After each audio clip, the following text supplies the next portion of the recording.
Welcome to the Phoenix Prosperity Podcast, where wealth meets legacy. Join your host, Tim Fergestad, as we explore the journeys of Phoenix's finest to success and beyond.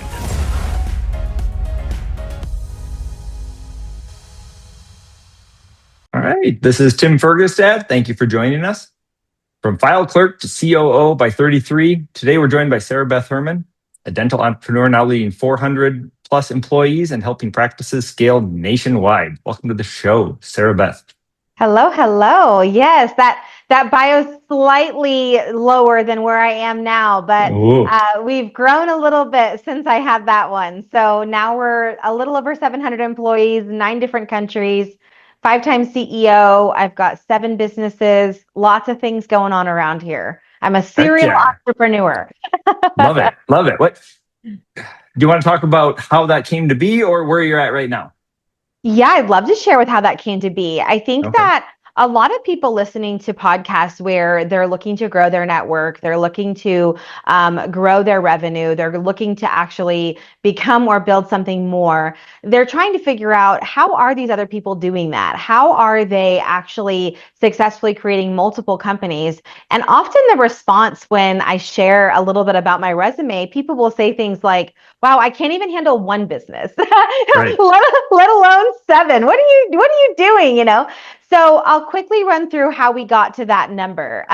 So my husband and I have always been serial entrepreneurs, but what I started to learn in business is that I would get on sales calls, and there were times when people were asking me for something that I didn't offer, or I didn't do, or wasn't part of what my programs were. And so instead of just telling people, no, I don't do that, or that isn't something offered in this company, I started creating more companies to solve that need. Yeah, exactly. It was more for me about making sure that I could meet the needs of everyone that came my way. And I got my start in dentistry. So at 17 years old, I was literally filing charts in a dental office. And at that time, I was working 3 jobs and going to school. So I've always had this like multifaceted role in my life where I've been doing a lot of things at one time. And yes, there's a chaos that comes with that, but I wouldn't trade it for anything. The times that I've been overwhelmed, the times that I felt overworked, the times that I was super stressed, what a blessing it has been to be so stressed, right? What a blessing it is to be overwhelmed. Like that I see that, but a lot of people don't, particularly young people, right? They right, they're comfortable. And where did you get that from, do you suppose? My mom was God rest her soul, she passed away a few years back, but my mom was always working multiple jobs, and my dad, I wasn't raised with my dad. And so I did later in life have a good relationship with him, and I do to this day. However, my start in the world was always witnessing how much my mother did. She had 8 children, worked multiple jobs. And for me, I've never been afraid to make myself proud. And I think a lot of people get nervous about what they think the opposite is. But I love that you had shared with me before we pressed record that you have lived in the world of neuroscience and studied that at great lengths. And for me, many people don't understand how strong our mind is. It is so powerful. And in fact, we are not actually our thoughts that come through, we are observers of those thoughts. And so if we know that truth, we know that when that thought comes in, that I'm scared of screwing up, I'm scared of failing, I'm scared of something not working out, we don't have to entertain that, right? We're just observers of these thoughts, right? And so if we know that to be true, we can take a step back and say, hey, I'm rewriting history for myself. I am not living in this world where I'm scared of that. I'm instead going to shift my mindset, and I'm going to say, I'm not afraid to make myself proud. So I'm going to work really hard. I'm going to do everything I can, and I'm never going to stop. Like, I'm making that decision right now that this is who I'm going to be. This is how I'm going to do it.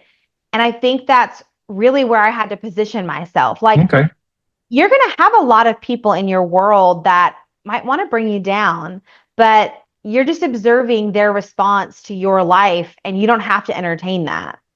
Right. That's good insight there. I think there's different neuroanatomical bases for this, but basically the true Sarah, the CEO Sarah, sees the scared Sarah Beth say, "Oh no," and you go, "Yeah, that's not me, right? That's just a That's thought. right. It's not reality."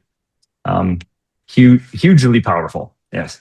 Okay. So early on, you were able to do that. You were able to acknowledge the discomfort and do it anyway.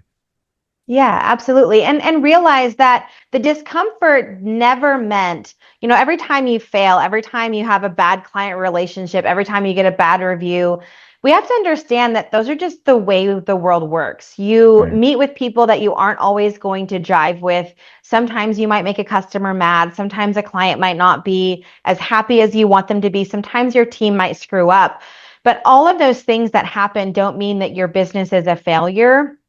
It doesn't mean that you are doing something wrong. It's not a verdict. Yeah, exactly. It's not a verdict. I love that you said that because it's not. I mean, we have the ability to completely transform ourselves. And sometimes as small business owners, and when I say small business, please don't take that as like an offense. A small business is anyone who has less than 500 employees. So there's a lot of small businesses that are actually, they seem really big businesses, but a small business is 500 or less employees. So I speak with small business owners all the time when we're scaling their business from 6 to 7 figures, 7 to 8, 8 to 9. We're multi-location, beginning to franchise. And we get these intrinsic thoughts, right? These thoughts of, oh gosh, how am I going to make payroll? Or I can't make these bills, or I'm so stressed about money, or taxes are coming up.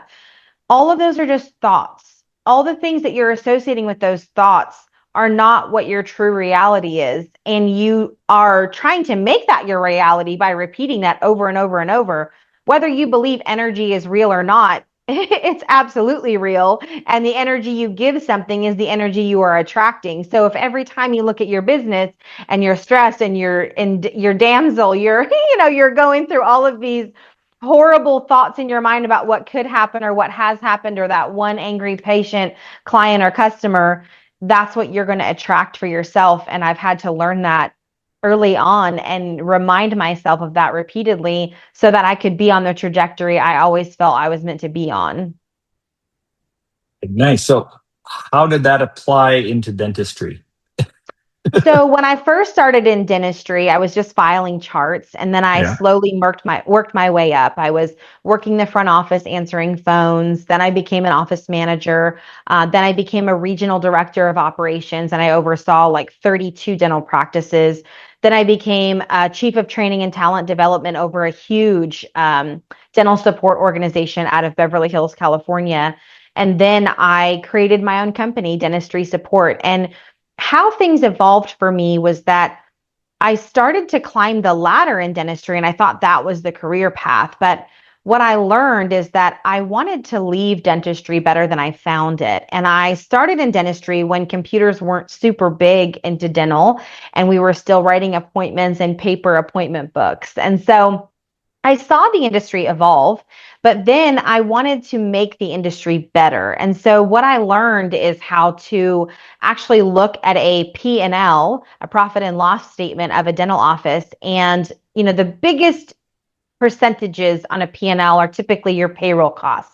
So how do we reduce payroll costs? And that was really my goal, was how do I reduce the expenses to make dentists more profitable? How can I do this? And so I figured out by strategically hiring and outsourcing my way of hiring so that I could internally build an incredible training program that not only was helpful at reducing the cost for dental offices where their payroll was consuming 25 to 29% of their profit and loss statement, to now reducing that to 3.5% by going with my company. Not only was I doing that, but I was also improving the efficiencies of the business. And so for me, it was not only do I want to improve the cost, but I want to improve the efficiencies of the overall business. And the average dentist doesn't go to business school. They go to school to become a dentist. And so they don't. Same with most clinicians, yes. Yeah, and you're right. And because of that, they don't understand the business side. So not only was I trying to fix this percentage on the P&L and reduce it dramatically, but I also wanted the efficiencies in the office to be better so that the business was sustainable and scalable as they wanted to grow from one practice to five to 10, 10 to 20, wherever they're wanting to. And scalability in business is the ultimate. I mean, if you can figure that out and have a healthy P&L, the sky's the limit, right? And so I realized a lot of intrinsic thoughts came to me as I started building. And other companies similar to mine were starting to come out of the woodworks, especially when our big shutdown happened in 2020. And when that happened, I learned that I can't listen to every intrinsic thought about there being all of these competitors. And this is advice for every listener that's going to listen to this episode. People are going to tell you the market is saturated.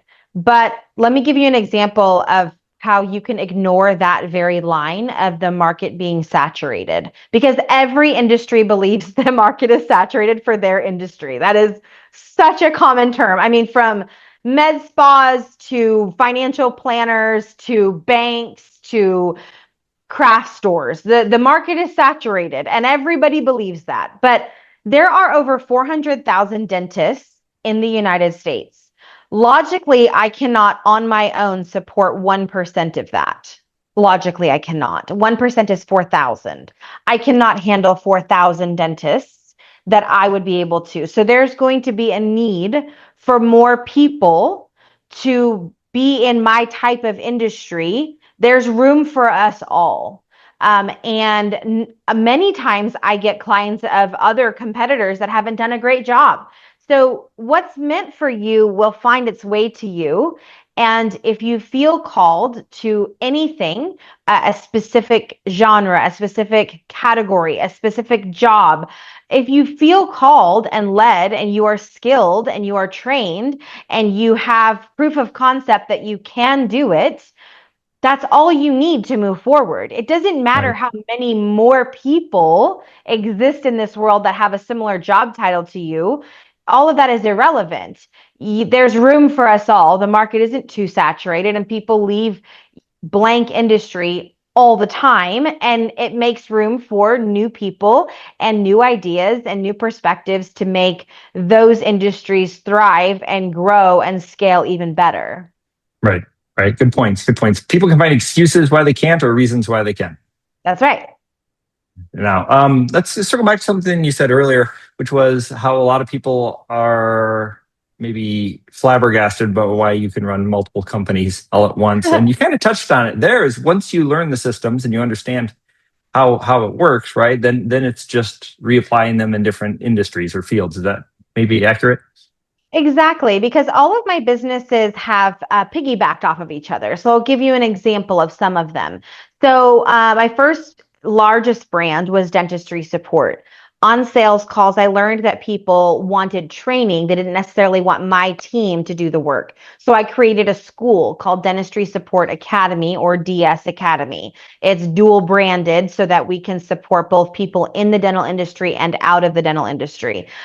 So then as I was working those two companies, I realized that people wanted virtual help, but they weren't in the dental business. So I created my own brand, Sarah Beth Herman, LLC, and I provide virtual assistance for any business anywhere. So if you own a landscaping company, a med spa, a hair salon, a pest control company, house cleaning, landscaping, whatever it is, we have virtual support that handles the phones, that handles the billing, that handles all of the administration of your business. The back end stuff. Yeah. Exactly. So it's like each business just kept stacking. So then as I'm having all of these calls, I get on the phone with more and more high net worth or high growth businesses that, or maybe they want to be high net worth. And so there may be 6 figures they want to scale to 7, 7 figures they want to scale to 8. 8 figures they want to scale to 9. Maybe they want to franchise. Maybe they want multi-location and they're wanting mentors or coaches. And so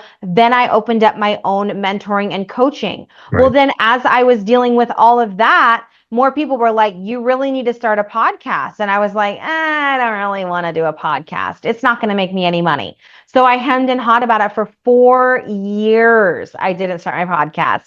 I created scripts. I created podcast episodes, artwork, intros, outros, everything. Never launched it. Finally, in 2024, I launched it. We just hit 2 years, about 50,000 listeners. We've grossed $1.8 million in that time period, Nice. in revenue just from the podcast.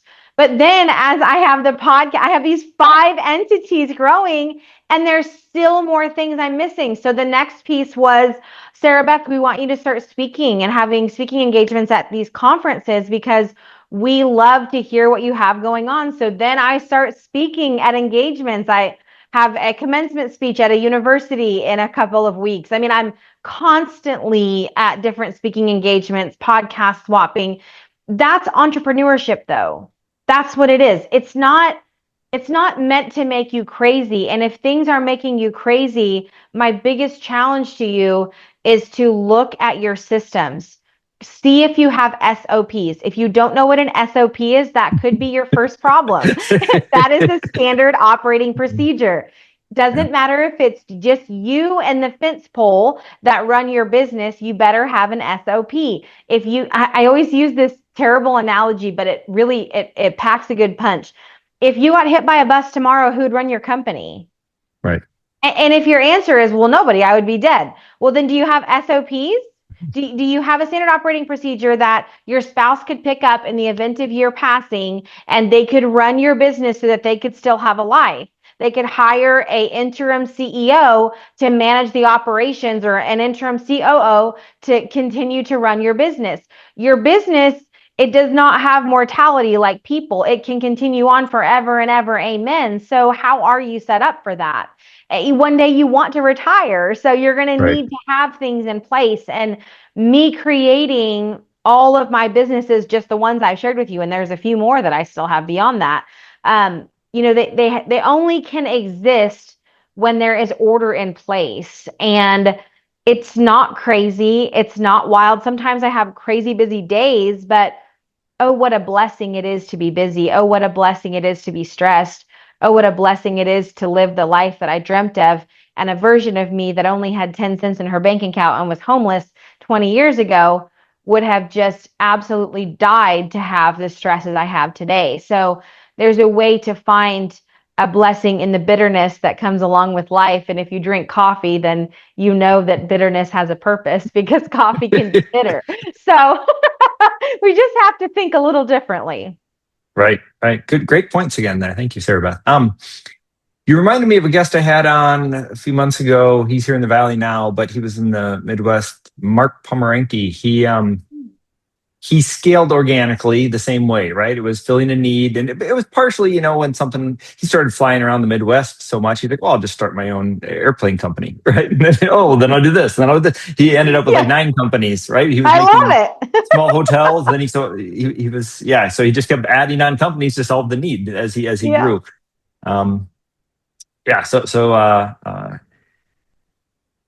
Once you learn the skills, it becomes not just easier, but I think very enjoyable, right? Because you can create in that space and there was a show based on that on the Discovery Channel, I think. Undercover Billionaire. Did you ever hear that or see it? Yeah. It's fun, right? They just start over in a new city with $100, and they have like 90 days to make $1 million company. Like scratch. 90 days and like 10 grand or something, right? Something crazy like and a cell phone without. But they have to make it. They have to use that wisely so that they can actually make the $1 million in the 90 days or whatever. Right. So it's like, or get $1 million valuation or whatever. $1 million valuation. Valuation. Yeah.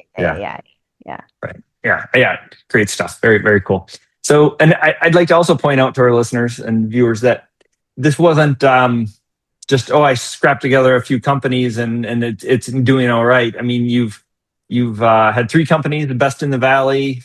You have several magazine covers. You have an ethics award. Last year, strong work. That's So all a testament to the quality, not just the quantity.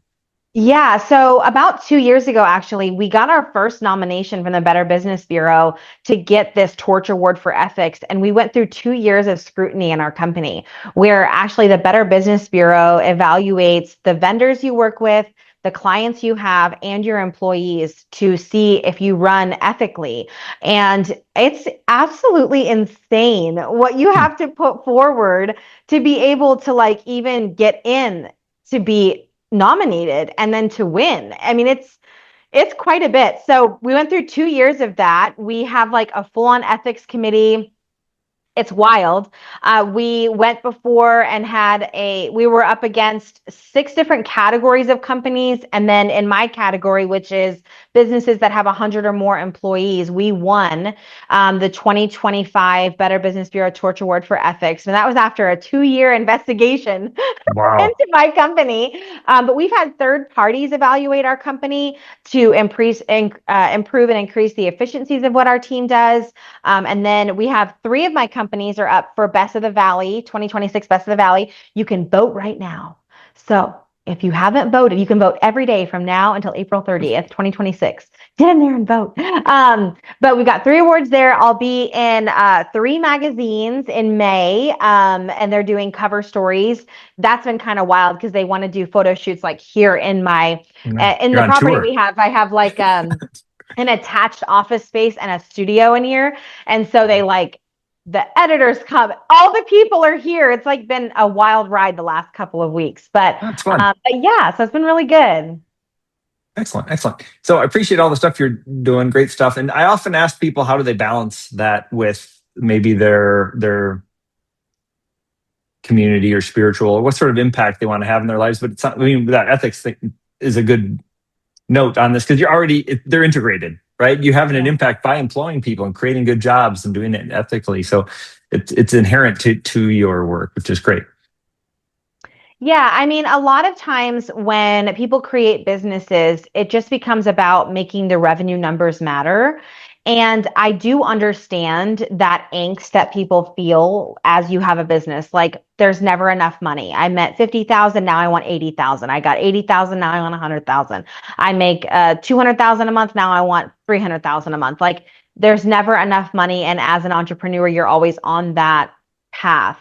But I will challenge every listener that comes through or every viewer that watches this to understand that you have to have more of a purpose beyond that. And if you don't know what that purpose is, go back to why your business exists and see who you can serve in the community of your business. Like every year we do backpack drives for dental patients that maybe are less fortunate, which every year, do you know how many kids don't have the school supplies they need? So our dental offices can actually nominate patients of theirs to receive it, and then we gift it to the dental office, and then the dental office gifts it to them. And so Nice. there's many things. And then we have like a DS White Coat of Honor. Every year we have this like prestigious award for a dentist who actually receives this White Coat of Honor of ours. We look for someone who like serves our community well, and just find ways to make it less about how much revenue you're bringing in and more about actually making the community you serve or the category of business you serve a better place. Because when you were younger, I'm sure you heard a parent say, and maybe you didn't, but this was very common for me. You know, you always leave someone's house better than you found it. You know, if I babysat children, my mom would always say, you know, clean up the kitchen so that when the mom gets home, she doesn't have a dirty kitchen, you know. And I've taken that into business. You leave the businesses better than when you found them. And maybe things don't always go well, and maybe business relationships go sour sometimes, but the most important thing you could possibly do is just try to leave your industry better than you found it, and you will find such a great purpose in what you do every day. For sure. Amen. Good stuff there too. Okay, as we wrap things up here, I was wondering if you had any big initiatives or plans coming up for 2026 at this point. Not that Yeah, you don't. You so just mentioned you have. You have. yeah, we have a you're few on tour things for the going next on. Yeah, month or so. so I've got a commencement speech at the Grace Christian University College in Grand Rapids, Michigan. So I'll be up there Cool. in May. This summer, I'll be. I was just appointed as a judge for the Better Business Bureau for the Torch Award for Ethics now. So I'm Nice. going to be on the judging panel. I'll be in Phoenix in June and July for that. Then I have a speaking engagement in August, and I've got tons of things coming to the end of the year. We have our backpack drives we do every year for students in the dental community. There's quite a bit. And if you guys ever want to stay up to date with me, you can always follow along my podcast, which is No Silver Spoons, or find me online. I love to engage with people on Instagram, LinkedIn, all that good stuff. And you guys can always find me somewhere. I'm always chit-chatting on a podcast or growing a business somewhere. I've always got something going on. All right. What is your handle on those platforms? So on LinkedIn, you can find me at just Sarah Beth Herman. On Instagram, you can find me at mentor.sbh, or any of my companies, like dentistry support. It's just dentistry support. But you can find me, if you find my mentor SBH, or if you find Sarah Beth Herman on LinkedIn, you will find every one of my brands that I own. And I would love to connect with you and just support your business to grow there. Awesome. Great stuff. Thank you very much. Thank you, everyone, for listening and watching. Thank you very much, Sarah Beth Herman, for joining us today and sharing all of that wisdom. That's great stuff. Thank you so much. Inspired by our guests? Visit phoenixprosperitypodcast.com/guest and join us on the show and share your success story with Tim. The spotlight awaits.